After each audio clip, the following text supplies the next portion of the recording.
There are many agencies in the Delta who have a keen eye on Delta resources with or without the BDCP, including the EPA, Fish and Wildlife Service, National Marine Fisheries Service, Department of Fish and Wildlife, State Water Resource Control Board. You get the idea. That list goes on and on and on.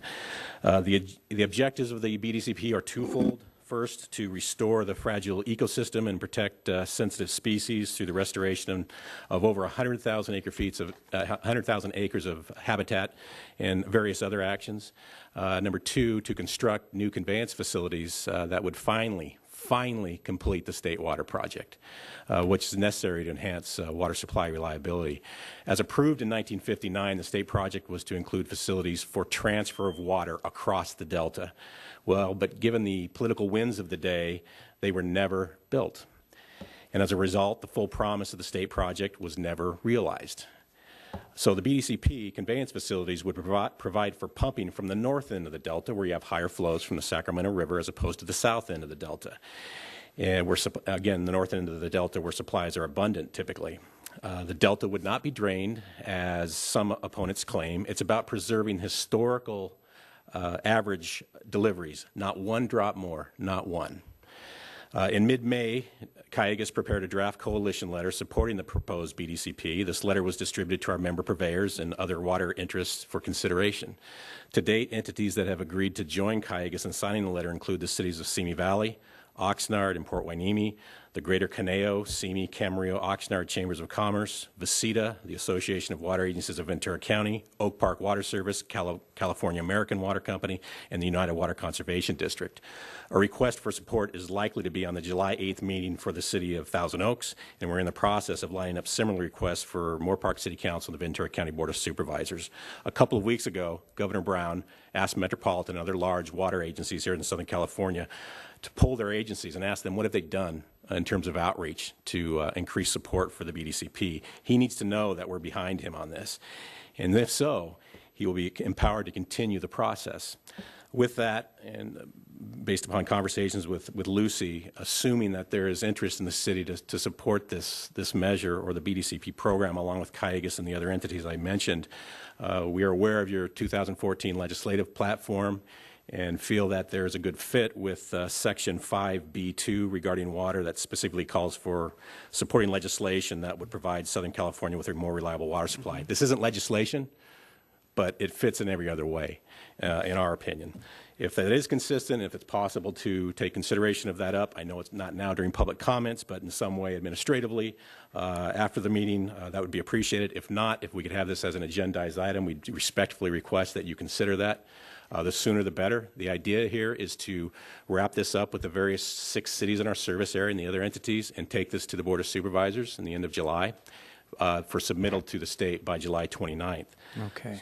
So if there are any other questions, I can answer those now, but we greatly appreciate it. Any questions? Mr. Morgan had a question. I'm following this closely, and one of the things, because I was up there from many water conferences and things, and it's needed because you don't know when that delta is going to break. In the next 30 years, every seminar I've gone to predicts it's going to break. And you don't know how bad it's going to be. It could be 3 years to, 3 months to more than 3 years, maybe longer if it was a bigger one. So the amount of the water stability is not there in case something happened. Secondly, did you read the paper, was it today or yesterday, where the Senate made sure they passed a bill that didn't include support for that tube? Yes, tubes? that was Senate Bill 848, Senator Wolf's Yes. bill, water bond related, not BDCP related. How are we going to get around that? Well, there are other water bond measures, as you know, out there being considered. We'll see how this shakes out. Tomorrow is actually the deadline, but we all know how that works in Sacramento. There's certainly some elasticity to the deadlines. The reality is, if there isn't a water bond this year, that doesn't stop the BDCP program.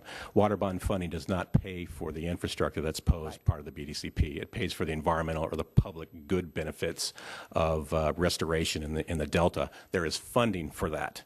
That would probably last about 10 years. This is a 50-year program, the Bay Delta Conservation Program. 10 years to build the tunnel, 50 years to continue with the ecosystem restoration.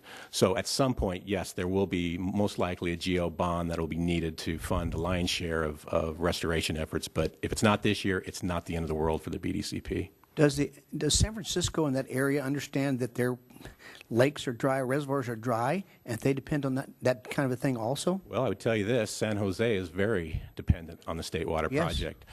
Northern Contra Costa County is about 100%, 80 to 100% dependent, just as dependent as, say, Thousand Oaks and Exactly. Simi Valley. So this is not just a Southern California issue. It's Northern California, Central Valley, and Southern California. But the northern senators, the ones who represent the north, they're the ones that are causing the problem.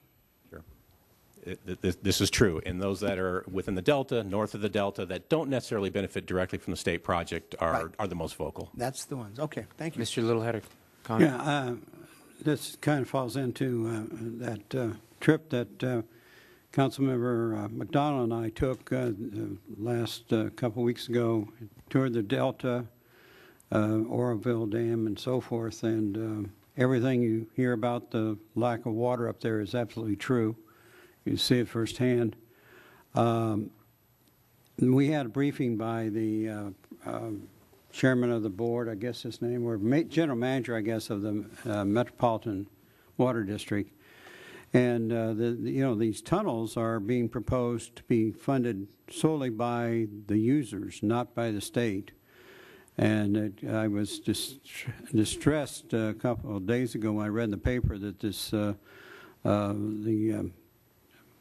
leader of the Democratic House or the party in the Senate was talking about he wasn't sure as long as the tunnels were in the bill that they were going to ever get out of the Senate. So I'm not sure what's going on up there, but as I understand it, if the bill can get passed with having the Delta and the ecosystem as one set of done by the state and paid for by the taxpayers, along with the extra storage that's needed up there, right. And then the users of the tunnels and everything pay the rest of it. That seems to be the best way to handle it. But we've got to get something done. That is the plan. Of the $24 billion roughly cost of this overall program, which includes operation expenses, roughly 16 to 18 of that is for the facilities, 4 for the environmental restoration, and the remainder for operations over the life of the program. Mm-hmm. Any other questions? Thank you very much. Thank you. Appreciate it. Next is Steve Blois. Steve here. There you go, Steve. Good evening, Honorable Mayor Kildee, council members. Thank you very much, Mr. Little and Ms. McDonald, for attending the Bay Delta tour with me a couple weeks ago. I learned a lot, and I think you did too, so appreciate your coming. I represent Cayugas Municipal Water District, and as such, represent approximately half the city of Camarillo. I am the representative on the Metropolitan Water District of Southern California's board, which represents all of Camarillo and some more. I'm here tonight to ask you to support the Bay Delta Conservation Program, which Eric just talked about, by supporting or signing the letter along with the other cities that he mentioned. I understand that's not on your agenda tonight, but when you do get a chance, please support it. I'm going to talk a little bit, not extemporaneously, so that I don't miss anything, so please excuse me. The BDCP is a culmination of 7 years of intense planning that produced 40,000 pages of documentation. Needless to say, it has been a massive undertaking, but not the first. In the 1980s, you may recall something called the Peripheral Canal. So by way of comparison, the proposed BDCP conveyance tunnels will only have about 40% of the conveyance capacity that the Peripheral Canal was going to have back in the 80s. So there's been considerable compromise in this 7 years of planning, and believe me, considerable. There's been many calls for conservation, for more water recycling, more stormwater recharge, more conservation, and indeed you've got a study session tonight and a later agenda to talk about exactly those things. So we encourage you to do the right things, support those sorts of things. But where do they fit on our water supply picture? They're certainly important, and indeed, Southern California's offering of a host of rebate programs and incentives are unsurpassed throughout the country. They are a vital piece of our water resource puzzle, but they're only a part of the supply. They alone will not suffice. We live in an arid, semi-desert area, and unfortunately, we require a baseline of imported water or other supply source of similar yield. Make no mistake about it, this supply is imperative if we're going to continue to thrive. Some examples of our past are highlighted in the headlines of the day. The Ventura County Star Free Press, July 12, 1953. Local sources not sufficient. County must import water in the future. Same newspaper, November 6, 1958. Acute water shortage seen in expanding Thousand Oaks. Los Angeles Times, July 4, 1960. Ventura County facing water quality crisis. This is nothing new. 3 minutes is certainly not enough time to talk about all the issues of the BDCP, so I would point you out to the website Cayugas has, where we have a link to the BDCP, where you can look and study some of those questions. So with that, my 3 minutes is up. Thank you much. Can you tell them your website for the public? Morgan, did you have a question? Well, I want him to, if they can tell, well, he mentioned website, but the public might want the website. The website is www.cayugas.com. And you go on, it's a public website, and you go on there, and there's a link to the BDCP that has a wealth of information about the project. Okay. Thanks. Thank you very much, Steve. Thank you. Could we just ask, Your Honor, to have this put on the next agenda for us to talk about? As Matter an agenda item. As a matter of fact, we had that planned. Okay. Thank you. We'll be on the next agenda. Yeah. All right, I do not have any more blue cards. Anybody else like to address? Okay. So with that, that'll get us down to the public hearings. And the first one is an introduction of an ordinance amending Chapter 17.04 signs, window signage, definition and standards. Do we have a staff report on this? Yes, thank you, Mr. Mayor, and a presentation. They know I know it. This evening, we'll be talking about amendments to the window signage ordinance. And as way of background, this effort started on April 11, 2012, in which at a City Council study session, compliance with the window signage ordinance was reviewed, specifically for the area of Old Town and other areas. The City Council addressed concerns regarding overconcentration of signage and clutter. They gave direction to staff to return with options to remedy the problem. And unfortunately, the transition in the Community Development Department at the time delayed that effort. On January 22nd, 2014, after some more study on the issue, staff came back in a council study session. We had completed some on-site assessments of Old Town, the outlet malls, and other commercial centers. We discussed options for enforcement based on distance from the right-of-way. However, City Council was concerned that the right-of-way approach would appear to be discriminating against Old Town businesses, since most Old Town businesses abut the right-of-way and would be held to a stricter window signage standard. At the end of that study session, Council directed staff to propose amendments that would treat all businesses equally, and in the meantime, encouraged us to enforce the existing code. Again, we came back March 26th for another study session. Staff surveyed some more shopping centers and also the industrial areas in greater detail. We found that a majority of businesses were in compliance with the existing window signage regulations. However, staff did recommend slight changes to address clutter and window coverage.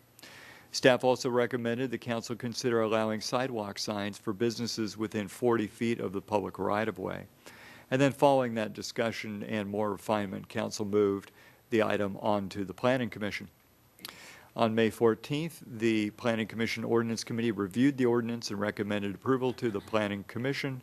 And then on May 20th, the Planning Commission completed its review and is recommending approval of the changes to the sign ordinance. So here's an example of noncompliance where we all started out, see a lot of signage taking up the majority of the window area here. And then after some enforcement, got this cleaned up, and it's in much better shape.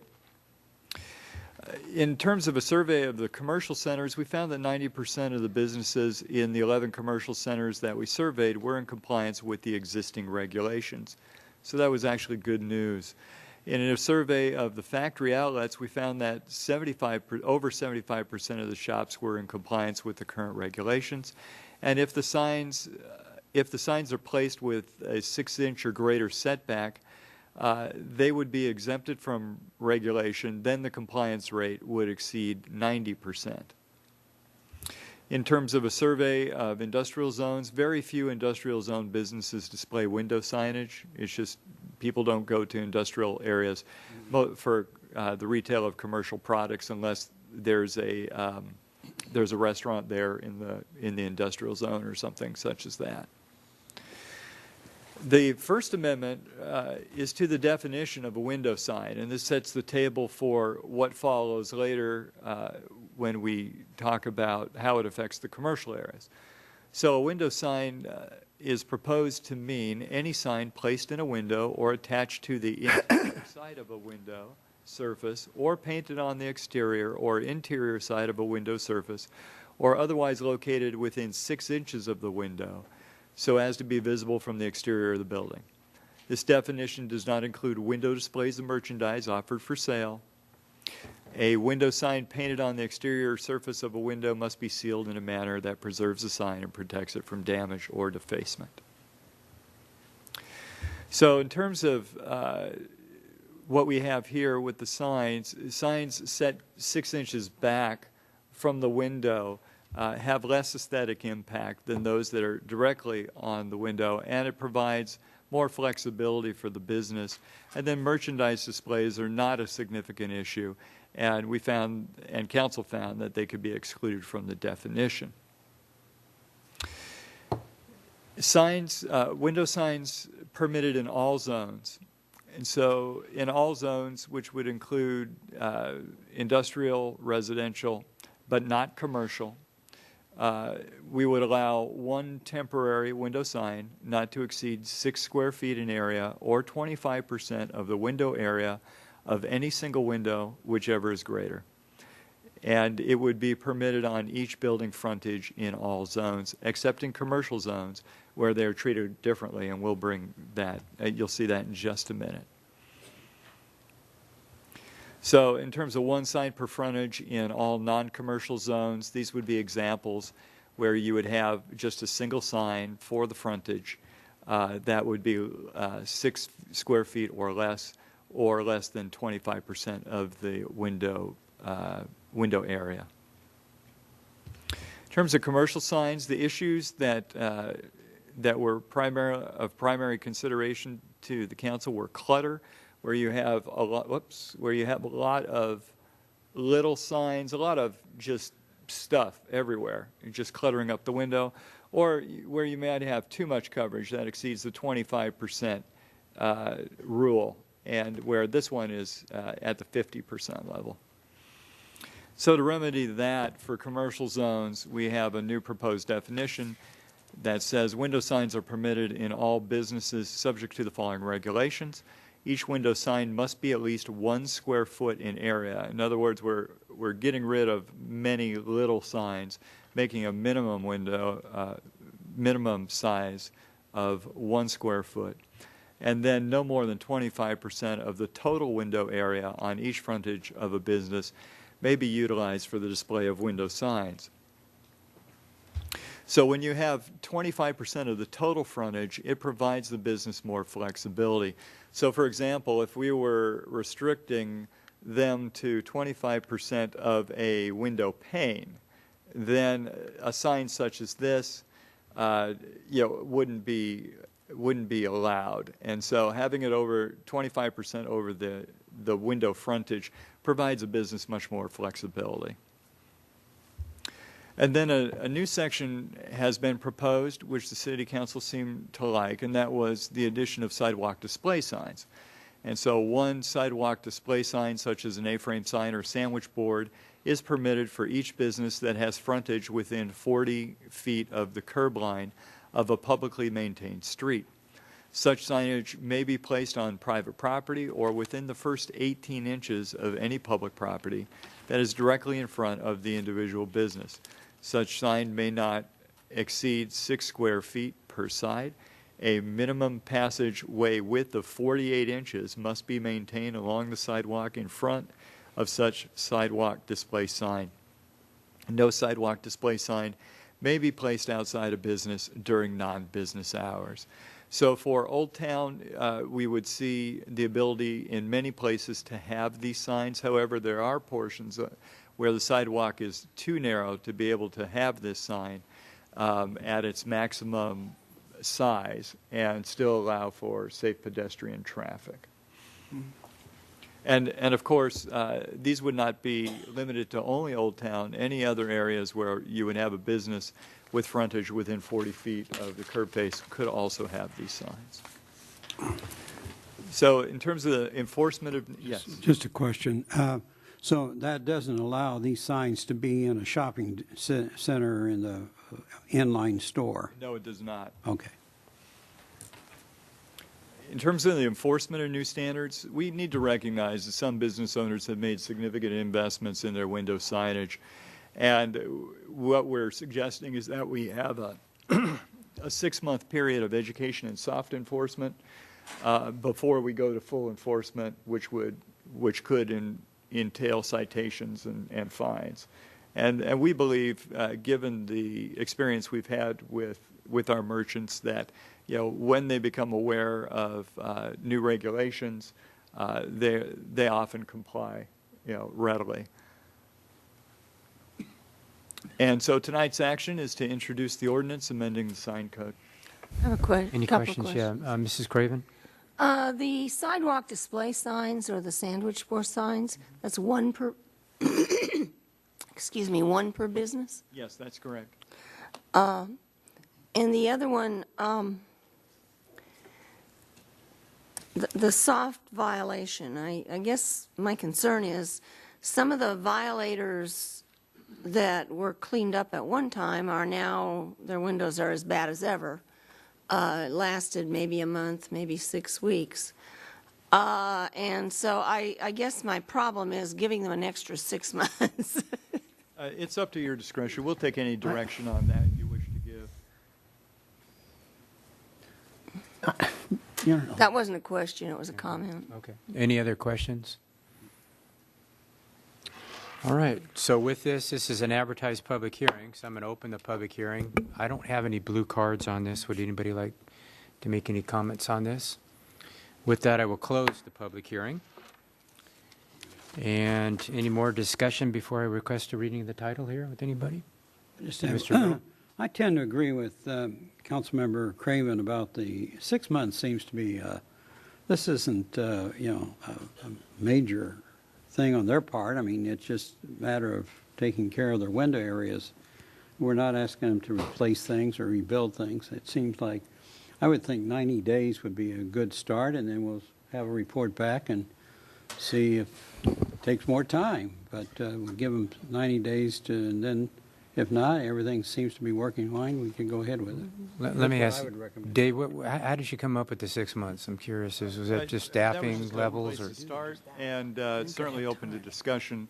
We can do any time period. It's just that we do need to educate merchants with these new regulations. When we see a violation, we would educate them, about coming into compliance. If we had a situation where they needed to take a wrap off of a window, for example, and that would take some time, or they had just put it up, we could allow some flexibility there and a reasonable time. But 6 months may be too much time.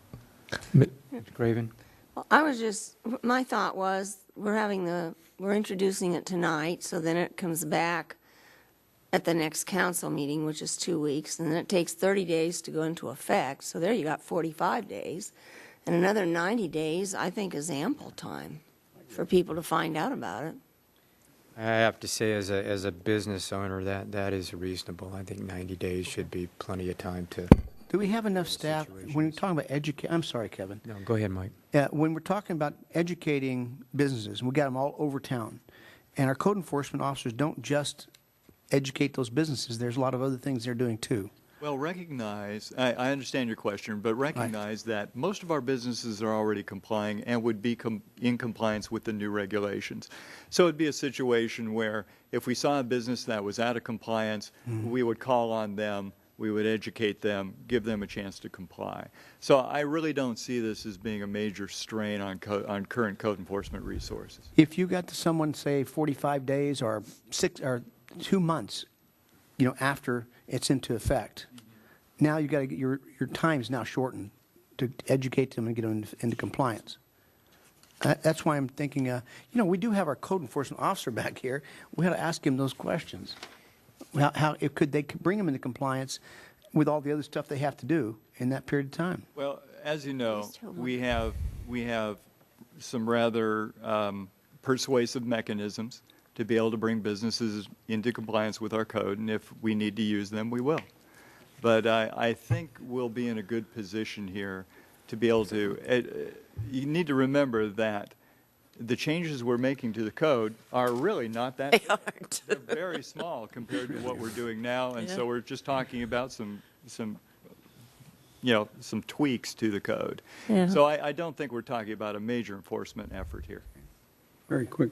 Mr. Little. Perhaps we could get some of this, examples printed up and something that our code enforcement people could simply hand out to a a simple store flyer, I'm and sure, say, would go a this long way. is incorrect, this is correct.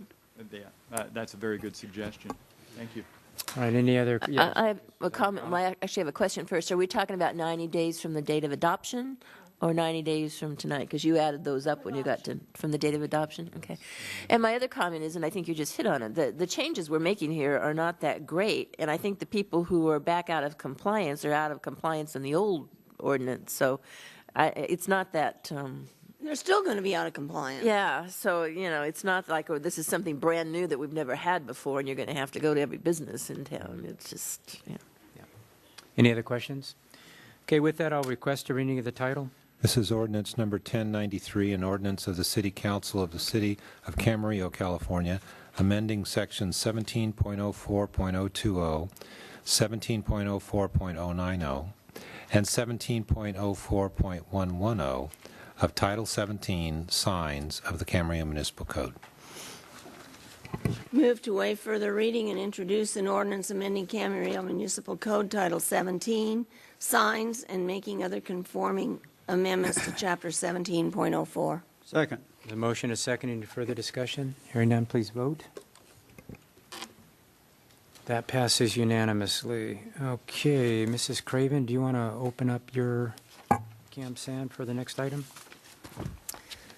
I will reopen the Camarillo Sanitary District meeting, and we will hold our first public hearing. Excuse me a minute.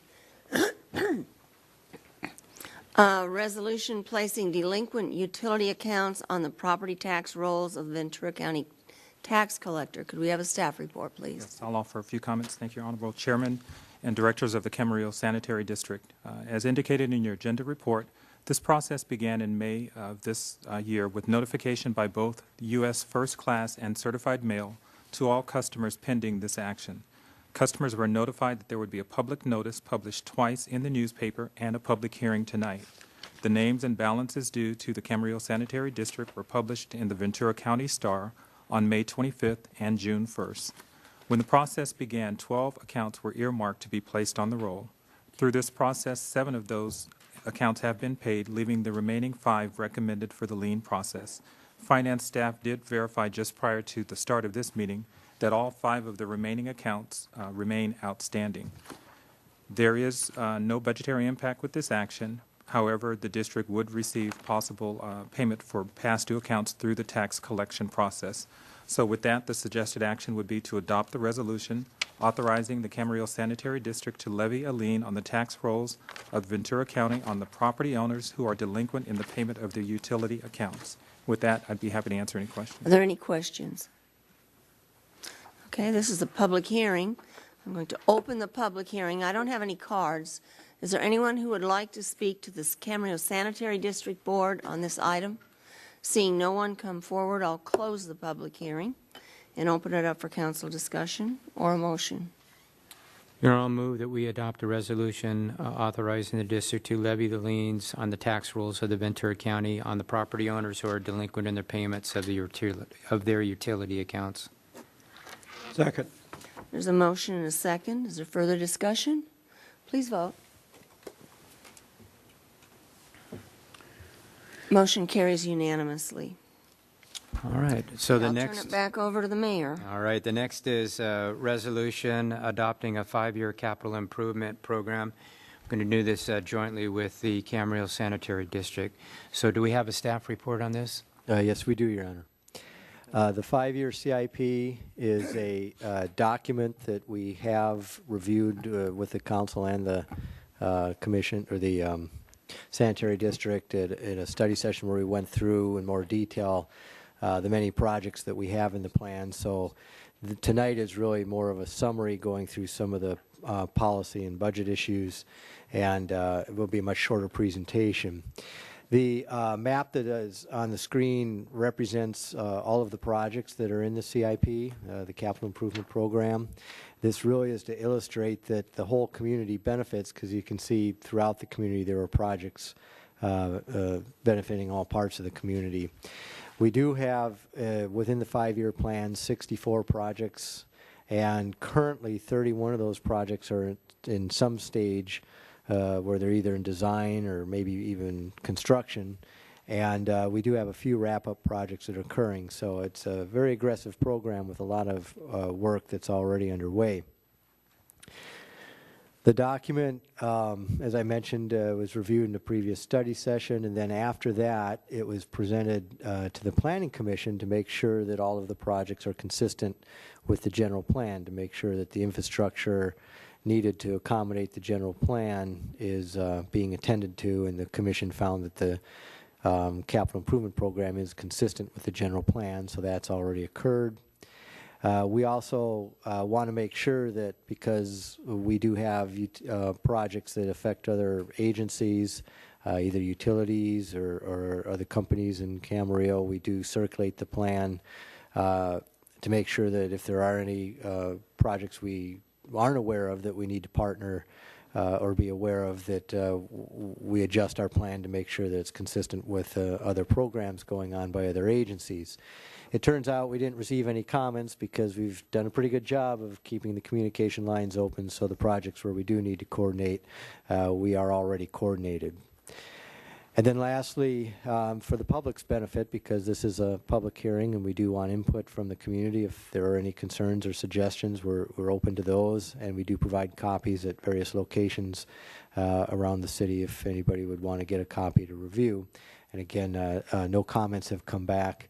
What we generally do is, after the study session and we circulate the document, if comments come back, then tonight we would go through any final items that have come up, and if there were adjustments they were recommending, we would discuss that. Nothing has come back through seeking input from other agencies. However, we came up with our own project, and I'll get into that, which is a outcome of a water study that we are still working on. However, we realized that looking at our recycled water program, there's a critical path item that really it's beneficial to add into our capital improvement program now so that we can proceed with it on a timely manner, and that is to add at our wastewater treatment plant a storage reservoir. It's basically a storage tank so that we can move forward with increasing the capacity of our recycled water program.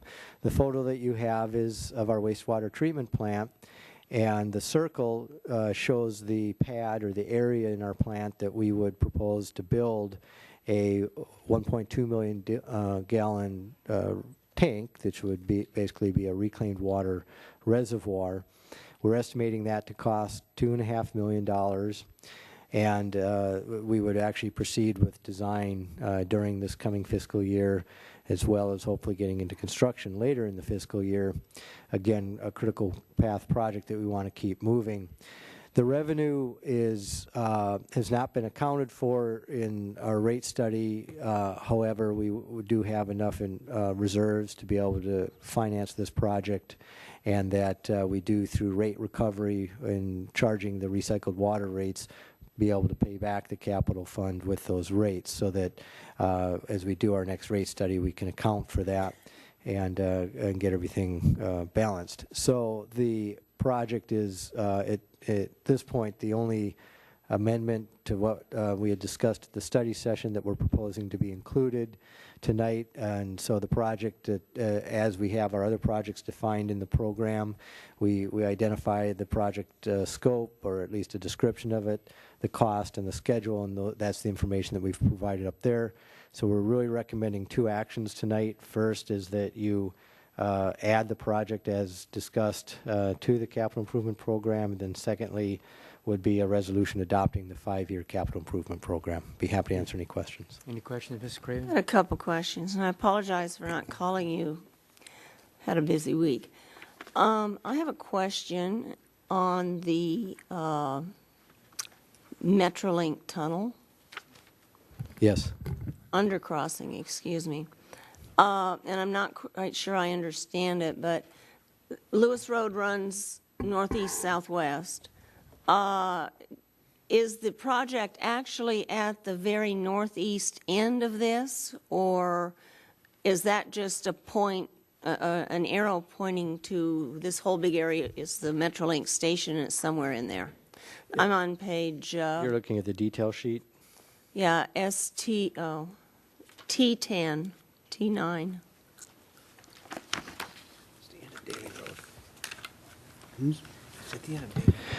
The arrow is really just identifying the whole black, the area that's identified in black is the project area. The undercrossing itself is a fairly minor part of the, area-wise, minor part of the project that's perpendicular to the tracks, but there's a ramping system that's needed for ADA handicap access that does extend, and then there's also some grading and modifications that do extend beyond just the area that crosses under the track. So while this may overrepresent the true footprint, it was really identified as the project areas we were talking to the Railroad and Public Utilities Commission. So it's less than what you see, but it's more than just a minor little connection perpendicular to the tracks. So will the whole, shall we call it footprint, be as large as the overcrossing? No, the ramping system won't be like, no, not at all, like the ramping that's for the overcrossing. The ramps are at a... It'll be simpler. They're at a, just to kind of put things in perspective as far as proportions, the overcrossing is 26 feet above the tracks, and so the ramps have to move somebody up 26 feet. The undercrossing will only be about 10 feet underneath the tracks, so you're looking at about 40% of the ramping that you see today. So there's still going to be some substantial ramping, but it'll be a lot less than what the overcrossing includes. Okay, thank you. Any other questions? I've got a Mr. question. Little? Yeah, on page T2 of the regarding our annual repayment rehab, as I understand from talking to you previously, that we are right now in the process of putting together the plans for the program, and that will not be ready until this fall, I guess, or maybe this winter. Is that right? That is correct.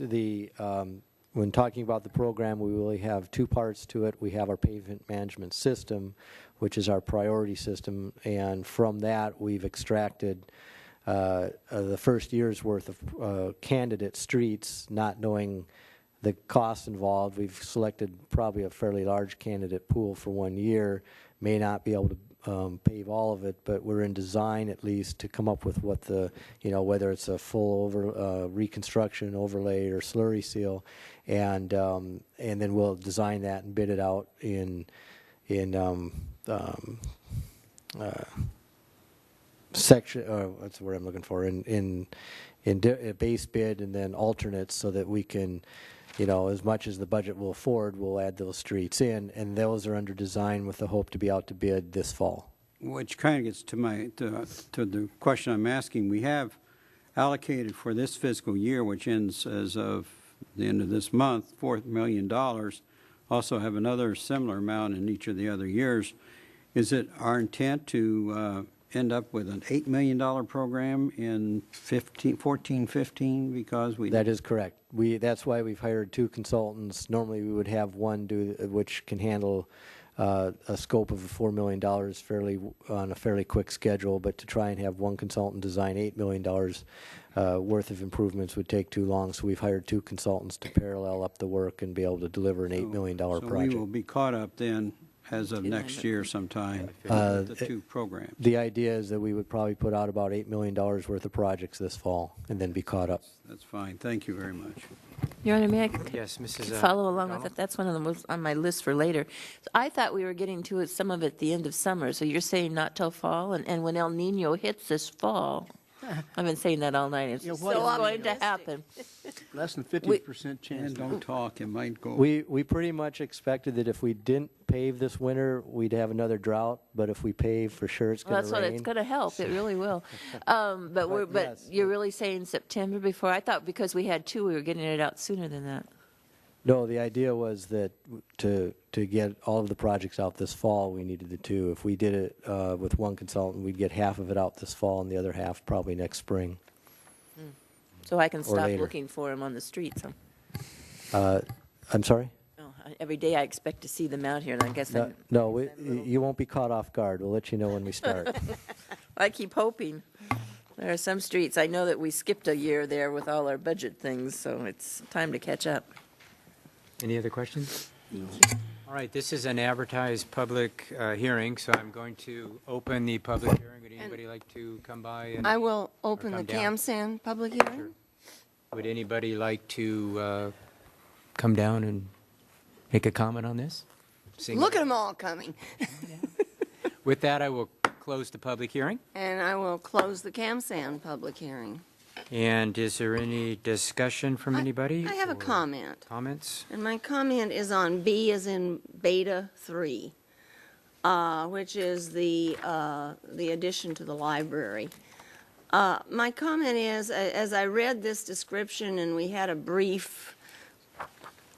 very brief presentation on what was going to happen, I closed my eyes the other night and I thought, after I read this, and I thought, oh my goodness, I don't know anything about this. The council spent hours and hours and hours and hours and hours helping plan the current library, and I think the council needs to be involved from the beginning, maybe not to the extent that we were previously, but we need to know what's going to go into our library. We're all proud of it, and I, for one, need to have some drawings or something to reassure me we're not putting up a shack in the back.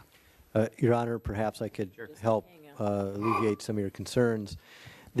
Granted, the discussion on this when we were talking at the study session on the CIP was somewhat limited because we had so many projects to cover, and the real goal of that discussion was to at least earmark a spot in the CIP, even acknowledging at that time that the budget that we were proposing was a very soft estimate without a lot of detailed information to work from.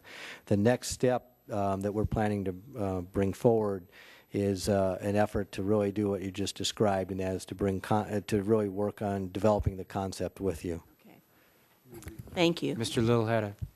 Just a kind of a follow-on comment regarding the library. I had some people over the past year have contacted me about doing something with that grass area, and my first comment was, well, we don't know where the new road is going to be for the high school. Well, We do now. it's now graded out, and I get a call back again saying, well, now you know where the road is, and we'd like to talk about doing something in place of that grass area.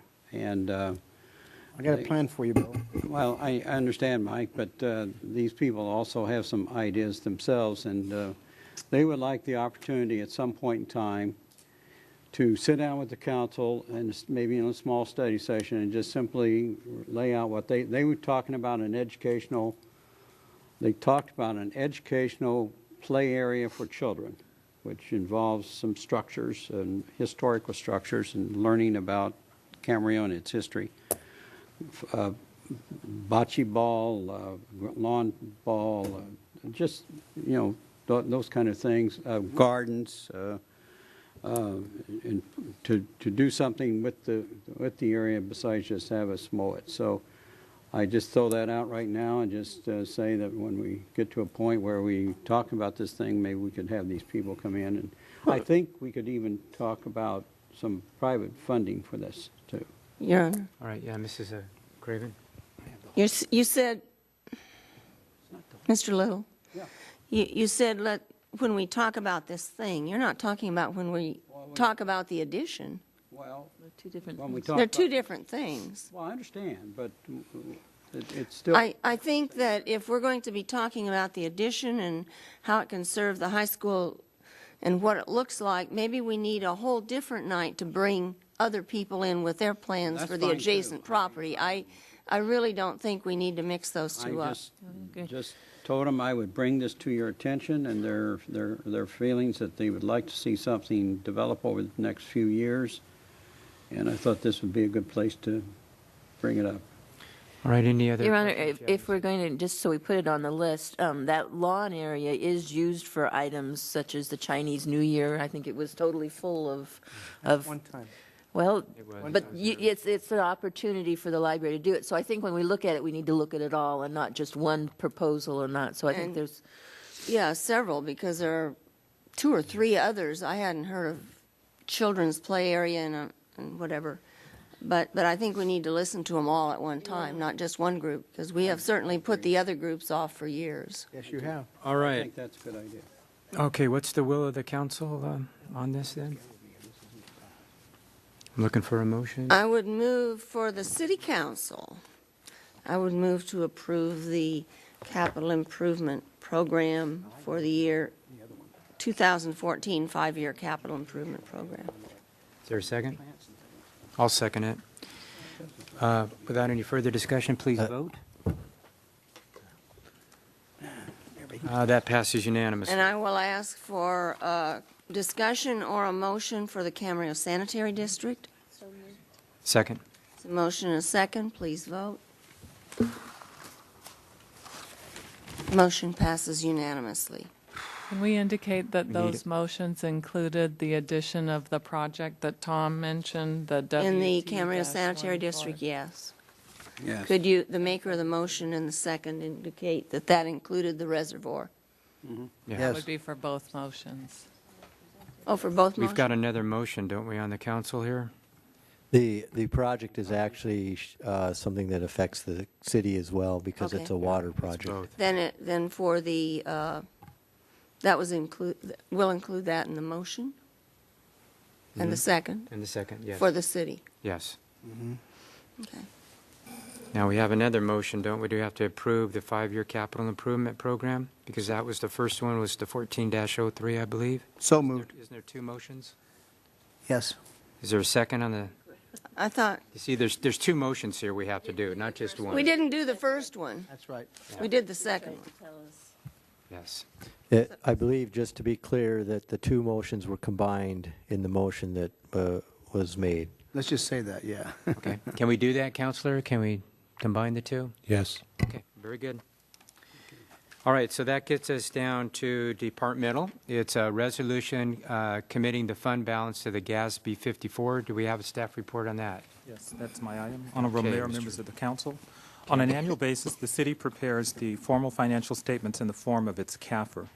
In 2009, the Governmental Accounting Standards Board, or GASB, issued statement number 54, which requires the city of Camarillo to report the fund balance in categories and classifications intended to be more easily understood. This new classification became effective with our fiscal year 10-11 CAFR. And since the time of GASB 54, we have done one commitment that was subsequently then reversed by this council last fiscal year. Presentation of the city's projected fund balance for June 30th, 2014 was discussed at great length during our June 7th budget study session. In total, the general fund projected fund balance is estimated to be $47.7 million at the end of this fiscal year. Through this process, finance staff is recommending a commitment of $41.5 of this balance for the following reasons. The first would be $17 million. That reflects the council reserve goal as established by policy, I believe it's 3.05, which discusses 50% of operating revenues and, operating expenditures and transfers of the general fund be reserved to provide 6-month liquidity. And then the second would be $11.5 million for being committed through this process for economic development. That 11.5 may be familiar in the sense that it is the repayment of the outstanding CDC loan that the city was able to complete that process during this 13-14 fiscal year. That was the subject of a previous commitment that was then subsequently reversed as we went through the process with the Department of Finance. Now that we're free and clear, those funds have been repaid to the city. They are reflected in the city's general fund balance. We're seeking through this process now to then commit those for economic development. The remaining two categories would be $2.6 million for planned capital projects as identified in the 5-year CIP plan that you just adopted. Where this 2.6 number comes from is when you look at all of the planned capital projects in the 5-year plan that require a contribution from the city's general fund, take into consideration funds that have already been transferred into the CIP fund. 2.6 represents the remaining amount that's necessary to make that plan whole. This number is significantly smaller than what it has been in previous years, and I think the main reason is because when we last discussed this about 2 years ago, if you'll recall, there was some legislation, there was threat of funding with our transit funds, I believe it was, that had the potential to require an additional $1 million on an annual basis to be transferred from the city's general fund to maintain our level commitment for our annual overlay.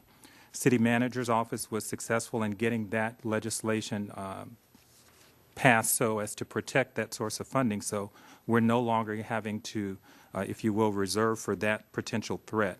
So 2.6 represents the amount that would need to be contributed over the 5-year planning period. And then the remaining amount is a number a little north of $10 million. It's $10.4 million. This is for general fund projected operating transfers. How this number is derived is when we look at the general fund fiscal forecast, preliminary revenue estimates over the next 7-year horizon project if revenues continue to keep pace with expenditures, that there would be an estimated surplus of $6 million recurring general fund revenues in excess of general fund expenditures. The recurring level of general fund operating transfers is approximately $8 million. So through this process, what we're proposing to do is to commit $2 million over that planning period, which totals 10.4, to allow us to continue down the path of working on our general fund operating transfers so as to provide alternative revenue sources, but this would present the worst case scenario to continue to fund at the existing level of what our general fund operating transfers are over this projected period. Unless another revenue source is identified from those funds that are recipients of the general fund transfer, this is the amount that would be required. And just for purposes, again, the primary general fund operating transfers are to citywide lighting and landscape, gas tax, library operations, stormwater operations, and transit operations. And lastly, if you'll recall that a commitment of fund balance is the lowest possible reservation of funds under GASB 54. When we established our policy back in June of 2011, we identified a commitment as the appropriate level of reservation, if you will, that would be by council action. This commitment can be changed, modified, or lifted at any time by council action. So the suggested action, consistent with the discussion that took place on the 7th, is to adopt the resolution committing 41.5 of the general fund unreserved fund balance for the reasons that I've just stated. Council reserve goal, economic development, planned CIP, and a reservation for projected general fund operating transfers over the 2016-2020 time period. With that, I'd be happy to answer any questions you may have. Any questions of Mr. Campbell at this time? Mrs. McDonald? And the balance of the reserve? After that, that would leave an unreserved amount of about 6.2 million. Thank you. And that will be left undesignated? That would be left undesignated. It would show in the city's general fund as unassigned. Unassigned fund. In our new terminology. Yeah. I guess the reason I'm questioning, and I know that you just mentioned it, that this is the category that's easily changed and it's just a projection.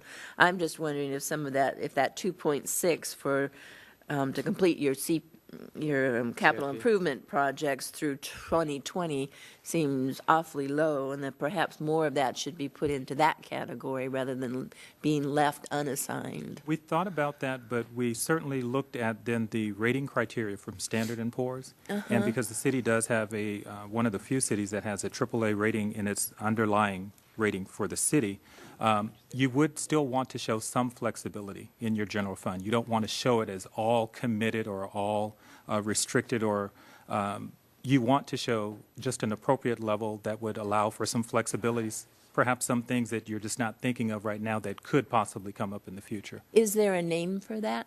It is unassigned. That's the new name. You can't call it anything else. You can't call it Because that's what throws everyone off. They think, oh, you got all this money. Well, you have it there for a reason. Right. And it's really misleading to people. That's why I'm trying to get it into a category that people will understand. And I totally understand what you're saying. I wish we could call it something else that gave it a better title. Perhaps if I read the verbiage directly from GASB 54, and I kind of stressed, I tried to when I was giving the presentation, these were meant to be categories that were more easily understood. I don't know if that's been accomplished.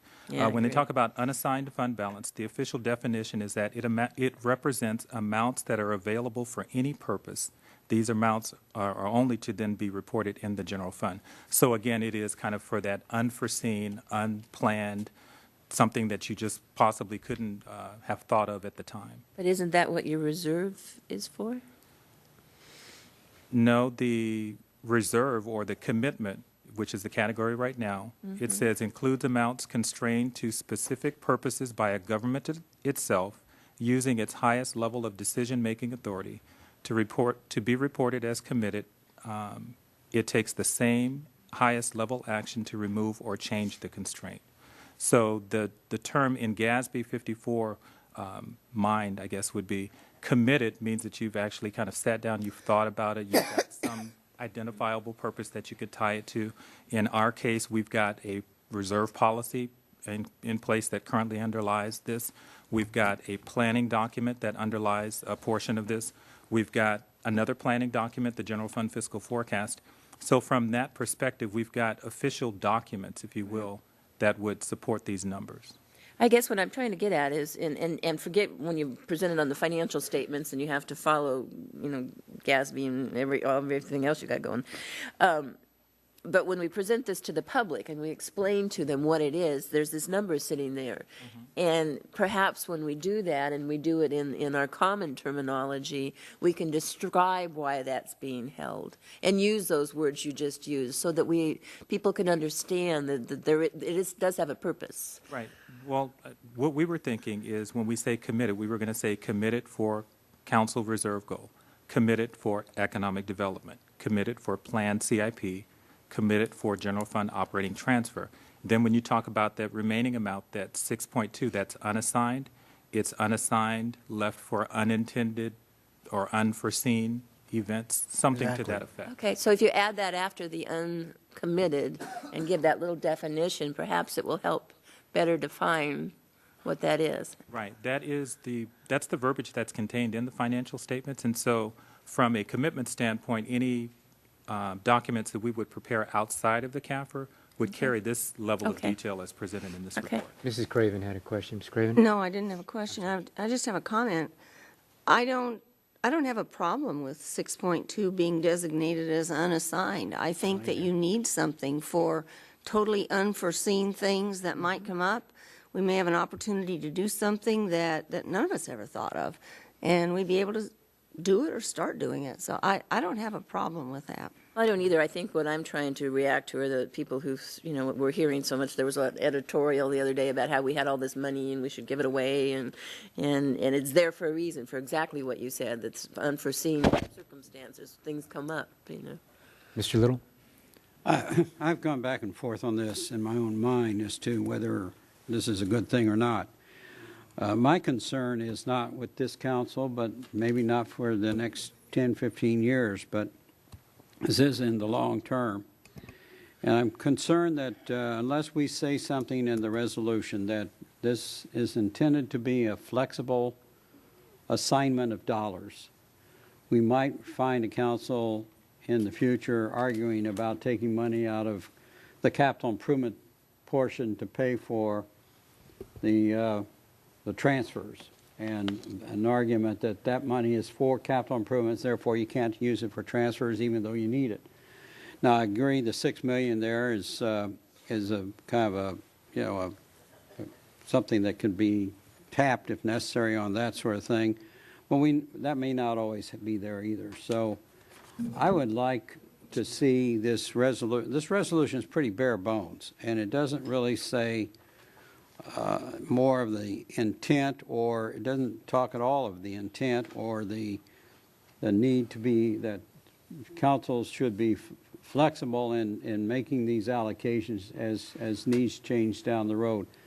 And I would like to see if maybe we could maybe prove this in concept, but send the resolution back to the city attorney or the city manager to kind of wordsmith it and make it so that future councils reading this isn't going to be tied to give them a philosophy of this I have thing. a question, though. Okay, I have a question from Mrs. Craven. Is this something we do every year? This is Yeah. something that is done before the end of the fiscal year so that we can. That's what I thought. So every year, we look at this, and it isn't that we're going to adopt this tonight, and 15 years from now, when none of us is here, somebody's going to be arguing about what we did tonight. They may be arguing about what they themselves or part of themselves did 8, 9, 10 months ago. But they should at least remember that, what happened. Well, it actually states it in item B in the resolution, says that it cannot be used for any purpose unless the city council removes or changes the specific use. Right. And this is following GASB 54 in this case, where you're actually using those words in your In the resolution. in the resolution, so that needs to be the way it is. I think that the verbiage is there that should give a council the ability to move. I think it's there Anybody also, have a Kevin. Okay. And what I've enjoyed about the staff is they're worried about jeopardizing any of our AAA rating kind of thing, whatever we do. And if we do too much on our own and try and define things that have already been approved and looked at by the city attorney and so on, I'd hate to see us do something that would jeopardize our position. And I think this $6 million gives us flexibility to meet needs that may come up that we don't know about. All righty. And it's not your city attorney, it's your auditors that want to see this. Well, city attorney Move- also Move advises. to adopt a resolution committing $41,500,000 of general fund unreserved fund balance for council reserve goal, economic development, planned CIP, and general fund operating transfers for fiscal year ending June 30th, 2014. Second. Motion is second. Further discussion here, none, please vote. That passes 5-0. Okay, item B, it's a resolution adopting the 14 to 16 budget, including the 14-15 appropriations and authorizing certain amendments to the 13-14 budget.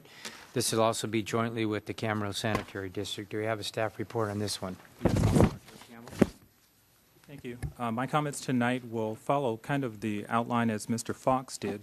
We did spend a considerable amount of time in a dedicated budget study session on June the 7th, where we reviewed all of the proposed revenues, expenditures, operating transfers, their impact then on the fund balance and the reserve levels for the current year, 13-14, as well as the proposed year, 14-15. So I will walk you through the proposed budget at a very macro level. But before I get into that, let me just kind of equate you with some of the milestones in the budget development process. This process represents about 6 months' worth of work, quite honestly. It started back in January with some preliminary discussions about the overarching goals of the budget development process. We then kicked it off toward the latter part of February on the 24th and 25th with 2 dedicated sessions, which were termed as the budget kickoff, where all budget preparers were present to hear the budget message that had been reviewed with the city manager. The primary theme of the budget was to maintain our operational efficiencies that we had achieved during the 12-13 year, and then recognize new operational efficiencies when and where possible without negatively impacting service levels. Something that we incorporated this year prior to then the department meetings was a preliminary review of the revenues with the city manager on April the 10th, so that as he went into the department meetings with each of the department directors to view what the recommended or suggested expenditure requests were, he had some context as to where the revenue were performing for the projected 14-15 year. The department meetings took place April the 14th through the 24th, with each department director meeting with the city manager to review his or her budget. Recognize we've used for the last few years kind of a base budget approach, where the current year, that would be 13-14, becomes our operating base budget, if you will, and then any expenditures above and beyond that base amount were reviewed in detail with the city manager and justification provided, as well as request for additional enhancements of service. All of those things then were taken into consideration with the revenues that were available. Budget reconciliation basically took place the entire month of May, and we met with the city manager in a final review of revenue as well as fund summary, where we went over the proposed budget, revenues, expenditures, operating transfers, the impact on our fund balances, and then discussed at great length the reserve levels. This then led us to our June 7th budget study session, where we met collectively on that Saturday, spent many hours going through the budget in detail, and the product that you have before you tonight is a reflection of this. This particular slide's not meant to be read. It basically just uses that we used the fund summary to walk you through it, provided a template, and recall in that meeting we walked through general fund revenues, general fund expenditures, then we moved on to the special revenues, the internal service funds, and then our enterprise funds, where we collectively reviewed line item by line item all of the proposed revenue and then the major category of expenditures. We talked about the operating transfers in between funds, and then again their effect on the fund balance for 14-15.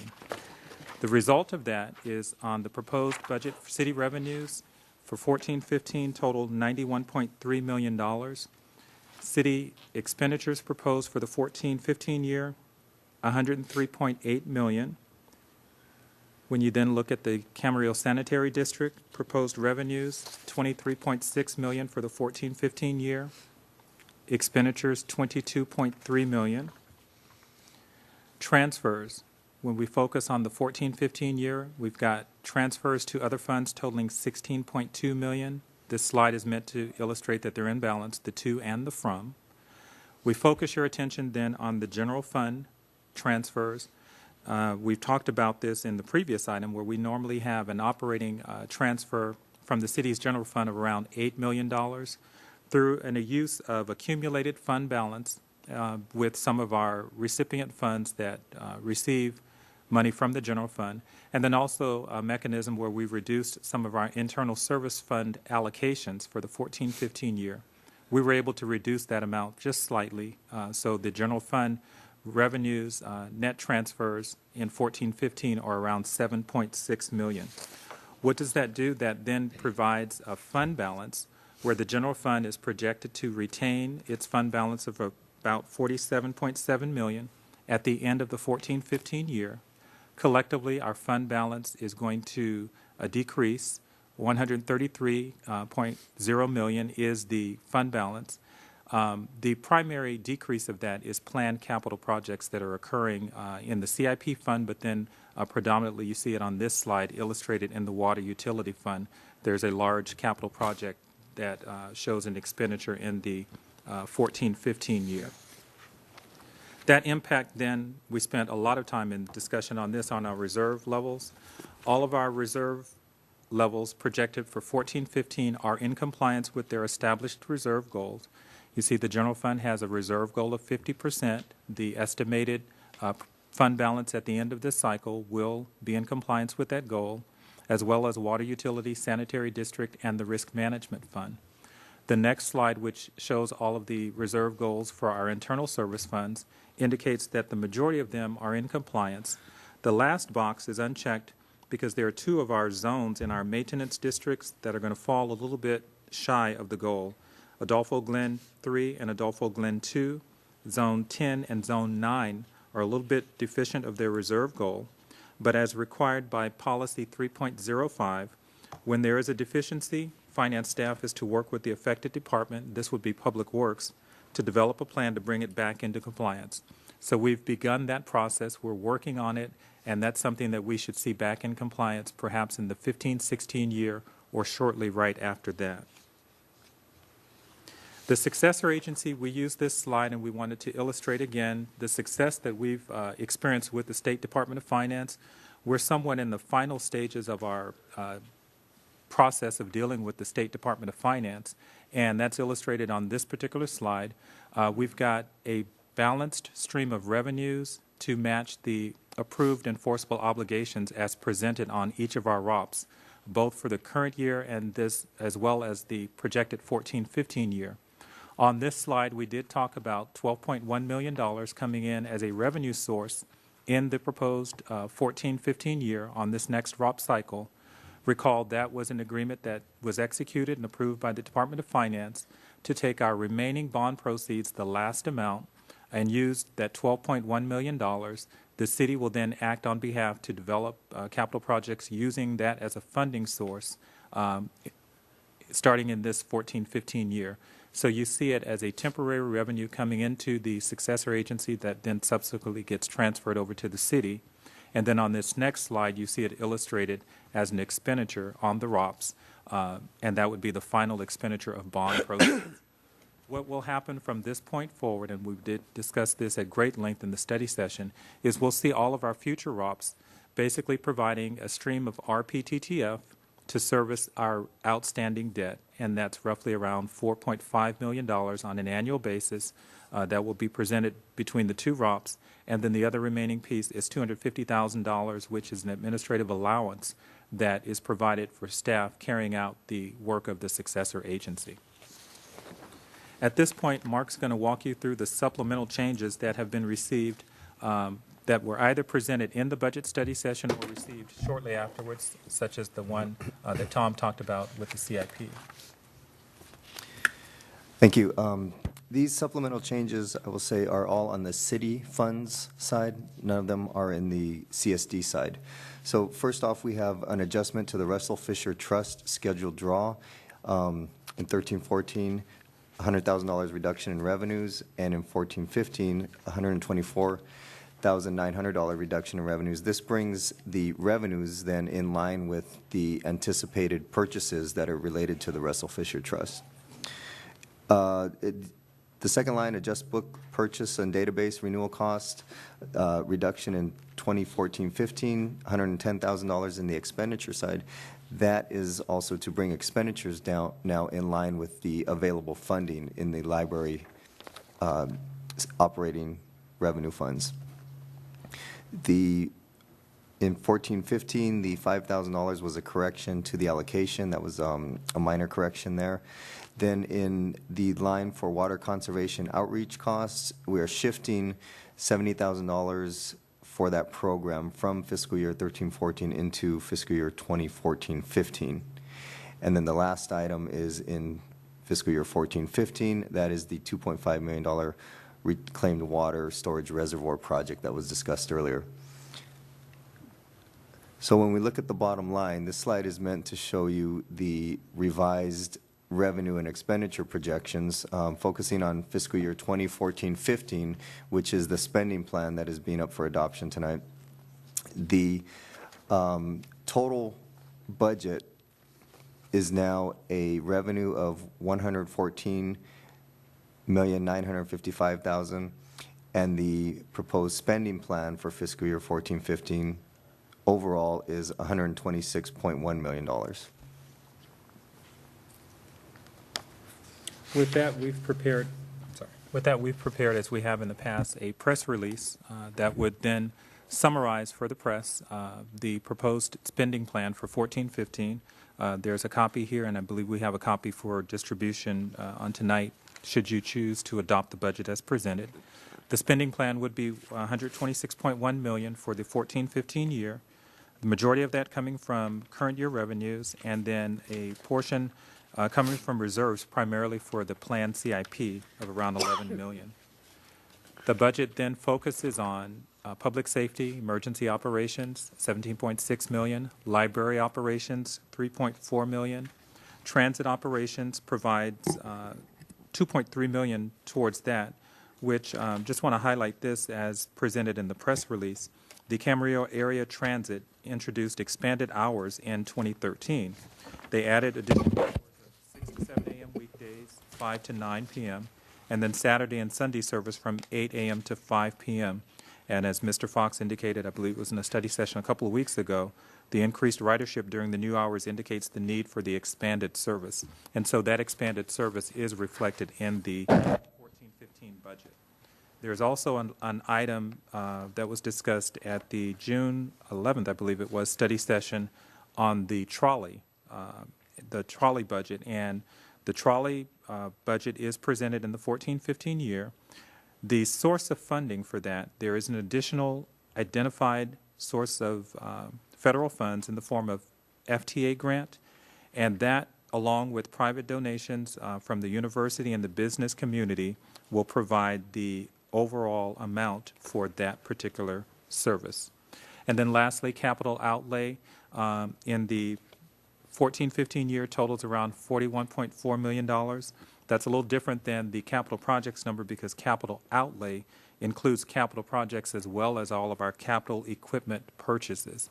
There are 33 planned capital projects during the next fiscal year, and then the general fund spending plan is around $34 million. All of the planned capital projects are listed here. City projects, there's $15.2 million. We've combined some of the names, but those are the projects that are all detailed in the adopted CIP plan. They continue there. And then water utility has projects totaling $10.1 million. Reclaimed water project provides $500,000 for the sports park reclaimed water line, and then CSD projects total $10.7 million. With that, I'd be happy to answer any questions that you may have. Any questions for Mr. Campbell? Yes, Ms. Craven? Yeah, on the, I have my,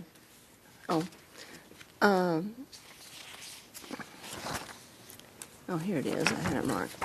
Okay, on one of the changes that, can you put the change sheet up? I can't seem to find it here.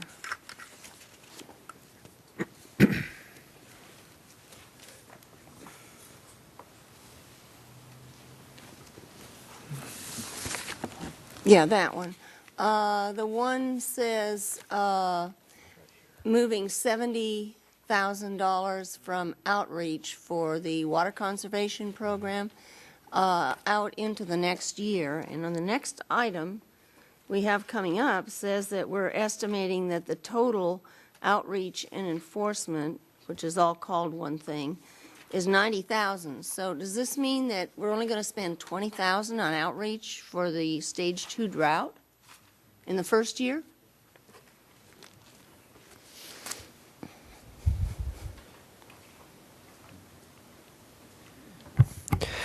Well, actually, the one of the first efforts is to proceed with a contract to hire for the enforcement and public outreach, which by the time the contract is awarded won't be until next fiscal year. So we're taking what looks like a balance in this year and carrying it forward to help finance the costs. We're right now in June, and we put out a request for qualifications, or however you're going to do it, request for proposals, and it's going to take a whole year to get. Well, I'm looking at 14-15 as being starting in July.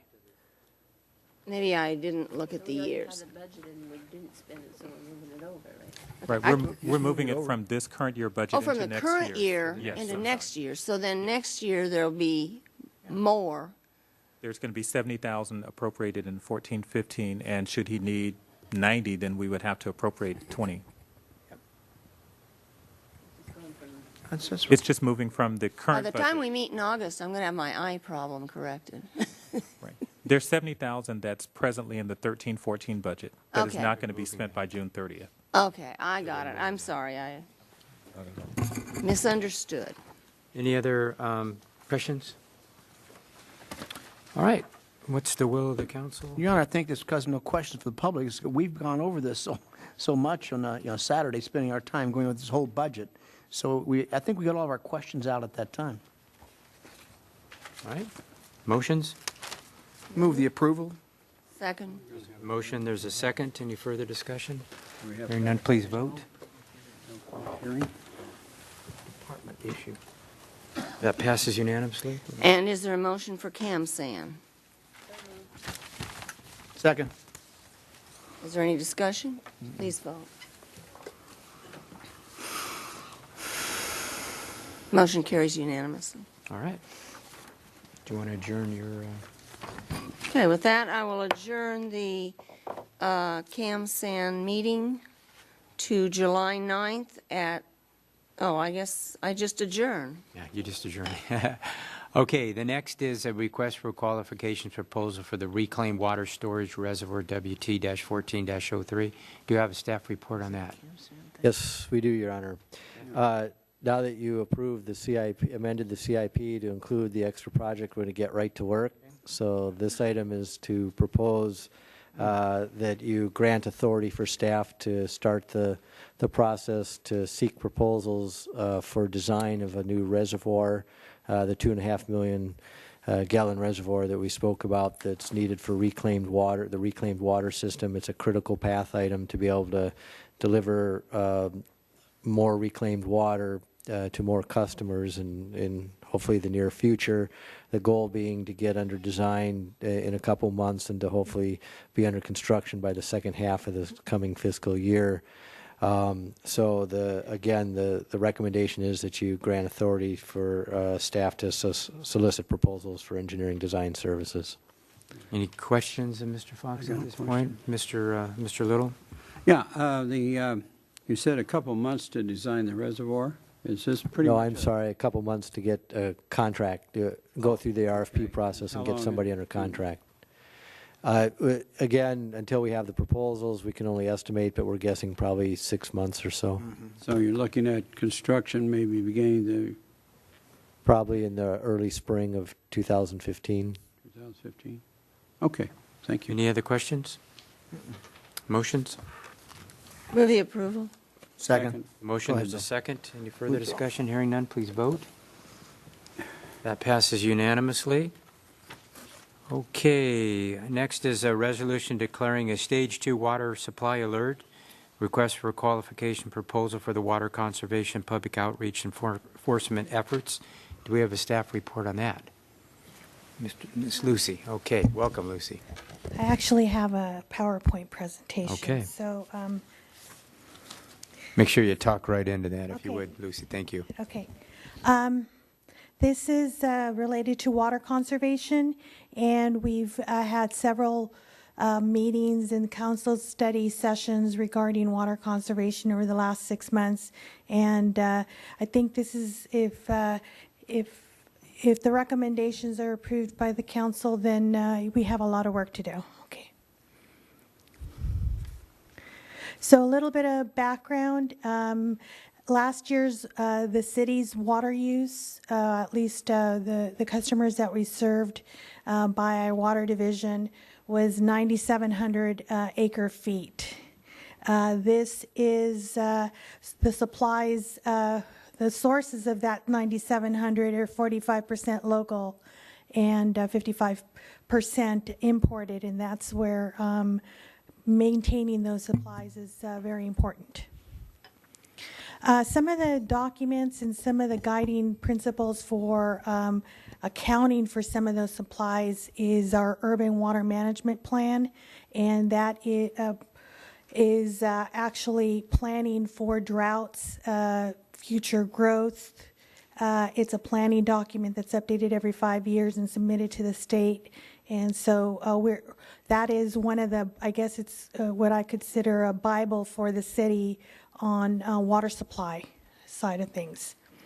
Now, on the infrastructure side, the other Bible is the water and reclaimed water master plans that are currently underway. The water master plan is currently under preparation. The last one that was adopted or approved by council was back in 1999. So there's been quite a bit of work that needs to get updated, and so that's why those two plans are under preparation, and we'll be bringing those, finalizing those documents later in the summer or early fall.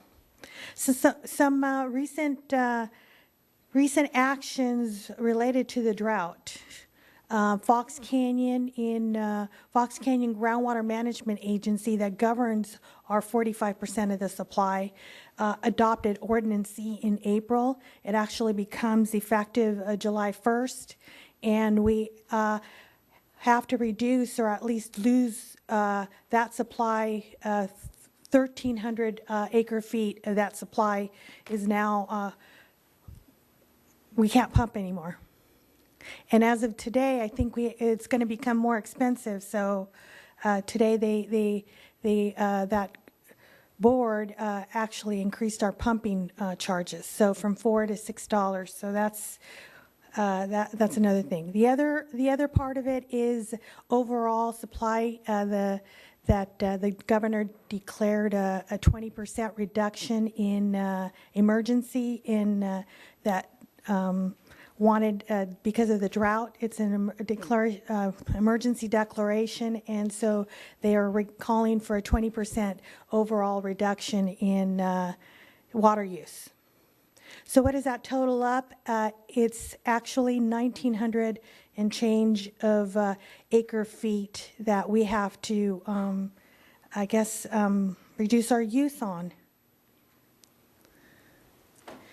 So what have we been doing in as far as water conservation? Back in 2009, the city declared a stage 1 water conservation or water supply alert. And what did that call for? It's 4 days a week watering, 15-minute intervals, and it's got limited enforcement and no fines being introduced, and we've got very limited public outreach. But our water, even after that water declaration, I guess we had a couple of rainy seasons, and so our water use, people have become lax because of that informality of the water conservation, and our drought conditions were actually higher than that back in 2009. So back when in the 2009 drought, the city was at 8,500, and now we're at 9,700 as of last year. So that is kind of important. So we're offering a couple of additional water conservation options. No reduction in water use. So if we don't reduce water use in the city, what does that mean? We probably need to purchase more imported water at a cost of, we're estimating, about $1.5 million a year, which is not currently accounted for in our water rates. Or stage 2, declaration of a stage 2 water alert, and which means that instead of the 4 days, we're now looking at 3 days a week watering. We're doing formal enforcement with fines, and we increase our public outreach. And some of the public outreach features, I think I have it in the following slides. So what does that mean as far as public outreach? We're going to have to, I think we're going to have to be very creative on our public outreach on this. And some of the things we're going to be taking advantages of the outreach materials and resources that Cayugas and Metropolitan Water District is offering to us on a local level. But I think we need to do something a little bit more tailored for Camarillo and its customer base. So we're talking about setting goals for customers, maybe making adjustments to the monthly bill. Right now, the monthly bill has a graph that shows previous year's month's use and the current use, and so we'll be making adjustments to that graph to basically establishing a goal that communicates that this is how they can help in water use reduction and keeping up with the mandates by the state on the drought. So how the residential customers, we're talking about a reduction goal for 30% for everything above tier 2, with an overall 15% average single customer usage reduction. Landscape customers, 25% reduction. Industrial, commercial, institutional customers would be 0 if they have a separate landscape meter, and those that have combined landscape and indoor use meters would have to have a goal of 15% reduction in their bills. And then agriculture is 100%. And because the 7 customers we have will be converting to recycled water, reclaimed water, or either converting from agricultural to new development. Other features of the public outreach is just because we're setting a goal does not mean that if a customer does not reach that goal, they'll get fined. That the fining feature will be part of the outreach that happens as part of the enforcement or policing of what do you call it? I guess a sheriff, a water conservation sheriff or something like that. And so that's not what's, it's supposed to be more, the goal is more of a tool that the customers can kind of watch out how their usage is being managed. You mean the water consumption goal? Exactly. I'm sorry. Yeah, water consumption goal. So this is, and then of course I just said about the monthly bills being revised to document what those goals would be for each customer. So we're working on that, and we'll be able to bring that. This is a. But you'd have a starting point? Yes. Pick a date or multiple July. dates? We're thinking maybe July 1st. So what happens to the I'm people sorry. that have already I'm been sorry. served? I'm sorry. It's not July 1st. We're talking, let me just go over the schedule for a sec. Okay. So here's a public outreach schedule. I want to focus on the next 3 months. The next 3 months, if approved, we would have the stage 2 water alert approved. We would solicit an RFQ, RFP for enforcement and public outreach. We'd go through a selection process, and that process would be completed in